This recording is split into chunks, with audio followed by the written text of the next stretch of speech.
In this video, we will present our research on the statistical review of Greenville basketball.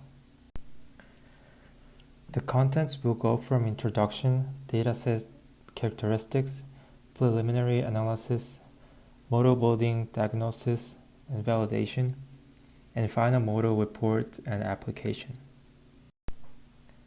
Because of increased data size and detail of data, many professional sports teams use their own data to achieve their goal more efficiently or enhance players' performance. The demand of analyzing data for a professional sports team will be higher and higher. From the chart, global sports analytic market was $1.9 billion in 2019 and will be $5.2 billion in 2025. The reason for the high demand is that there are many successful cases of adapting sports analytics. First, the most famous case is Oakland Athletics and Billy Beane. There is a movie called Moneyball which is about this case. They became the first team which won 20 consecutive wins in MLB by analyzing the data. Chicago Cubs won a World Series in 2016 in more than 100 years by using sports analytics. Also, Chicago Blackhawks won 3 Stanley Cups in 6 years by adapting the data analytics.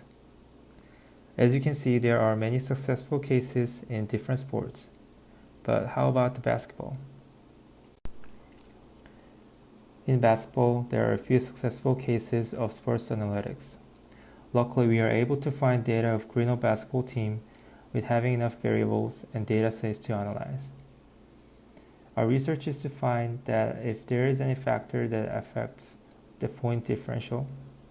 If so, what is the most important team statistics that determines the point differential? The dataset contains data from 147 games from 1997 to 2006. The original dataset contained 20 variables, however some of the variables were not continuous, like an indicator, 1 or 0 if Grinnell won the game. These discrete variables were omitted from our analysis. Additionally, we omitted variables that were repetitive. For example, the points scored by each team is given, but since we chose the point differential to be our response variable, using both would be repetitive.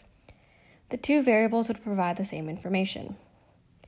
The variables we chose are outlined in the table on the left. X1 is the number of field goal attempts by Grinnell, and the range is 49 to 126. X2 is the total number of Grinnell rebounds, and the range is 21 to 71. X3 is the number of points scored in a game by Grinnell, and the range is 55 to 155. X4 is the number of assists Grinnell had in a game, and the range is from 2 to 36. X5 is the number of turnovers Grinnell gave up, and that ranges from 5 to 33. X6 is the number of blocks Grinnell had in the game, and that ranges from 0.9 to 13. X7 is the number of steals that Grinnell had in the game, which ranges from 3 to 29. Those 7 variables are all of our explanatory variables. Our response variable is the point differential for the game. This is Grinnell's score minus the opponent's score. The range is from -44 to 76. I made a scatter plot to explore the relationship between the x variables. Afterward, I checked whether the correlation between these variables was statistically significant at an alpha level of 0.05 using a t-test. Finally, I used the R value to determine the strength of the correlations. The plots that showed statistically significant correlation are circled, with R values less than 0.5 in orange and greater than 0.5 in red. I determined there is a moderate correlation between X1, X2, X1, X3, and X3, X4 circled in red. There is a weak correlation in orange circled plots. Then I checked if each x variable is important to the model when other x variables are already in the model using added variable plots.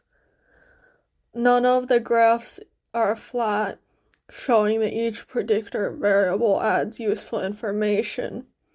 All plots show a linear relationship as well, showing that a linear term in xi may be a helpful addition. Next, I checked for impact of multicollinearity using VIF. The VIF results are all below 10, showing that although there is some correlation observed in previous analyses, VIF shows that there's not enough multicollinearity to affect the model. A residual plot of each x variable and fitted values were made. Most of the residual plots are flat and random. Slight curvature on the GRS and fitted value plots show that there may be an issue with constant variance. Then, we checked if our model holds for the assumptions of constant variance and normality. We assume that the errors and hence the observations are independent since each observation is taken from a different basketball game. Moreover, to test for the constant variance, we did a Brown-Forsyth test, which has a null hypothesis that states that the errors have constant variance. The test gave a p-value greater than 0.05, which means that our data holds for the assumption. Then, we did a Shapiro test to test for normality of the observations.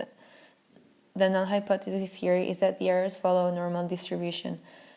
The p-value was smaller than 0.05, which means that this assumption does not hold and that we need to transform our response variable. To determine how to transform our response variable, we decided to use the Box-Cox procedure. It was decided that a log transformation would not work since the assumptions previously mentioned did not hold. The first step in our transformation was to add 45 to the response variable to ensure it contained only positive numbers in order for the procedure to work. As we can see from the graph and the code, the Box-Cox procedure suggested that we transform our response variable by raising it to the power of 0.758. For convenience, we decided to use a value of 0.75. All the assumptions hold for the new transformation of y. Moreover, the multiple r² and adjusted r² were higher for the new model, suggesting that the model can explain for more of the variability and is a better model than the one we previously had. Our next step in deciding our model was to search for outliers and influential points. From that diagnostic plot, it is suggested that a few observations could be either x or y outlying. To determine if there was an outlying y observation, we used the studentized deleted residual method. If the t-statistic of an observation was higher than the Bonferroni critical value, which is 3.7, then it would be considered outlying. None of the observations met this criteria. Then, to determine if there was an outlying x observation, we used the hat matrix leverage values. If the leverage value was higher than twice the mean leverage, which is 0.1, then it would be considered outlying. Observations 1158 and 125 met the criteria for X outlying. Moreover, from the diagnostic plot, we can see how influential a point is by the size of the circle that represents it.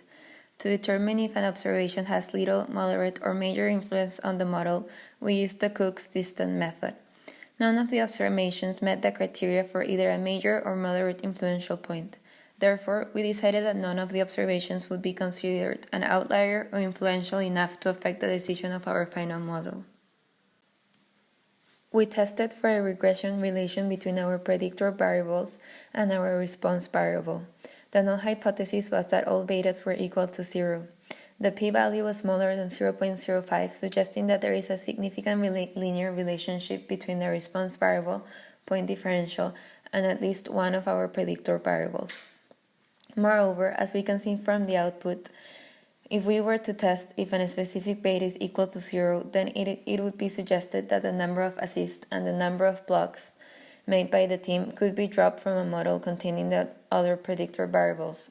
However, further analysis is needed at this point to confirm that that would be the best model or not. Whenever we were trying to find our final model, and our initial problems were normality and using point differential being negative. Point differential is a y value, so we fixed our normality by doing y to the 0.75 power. However, we couldn't use our negative values to do the 0.75 power. So in order to fix that, we added 45 to make all of our values positive. We also found that keeping all of our x variables in the final model was very important. Two of them could have been dropped, but we decided to keep them in order to get a higher linear combination. And so our overall final model is point differential plus 45 to the 0.75 power. All 7 of the other factors are important to the final model. So now how do we apply this? The overall goal of basketball is to win games. And in order to win a game, a team needs a positive point differential. Therefore, we want to find the best predictors to help predict point differential. And therefore, these predictors would be important to winning, and they should focus on these in practice and in games. We based our best and worst predictors based on individual simple linear regression, R-squared values. We found that Grinnell points had the highest R-squared and was the best predictor in predicting point differential, while shot attempts were the worst predictor with the lowest R-squared value. We kept it in the model because they did add value to the final model.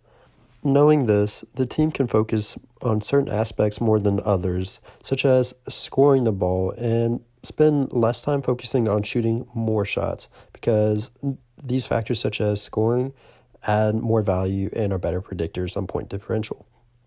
So we think Grinnell should focus more on scoring points and making shots rather than just shooting more shots. And this should allow for Grinnell to better predict if they're going to win or not, based off of what their point differential is predicted to be.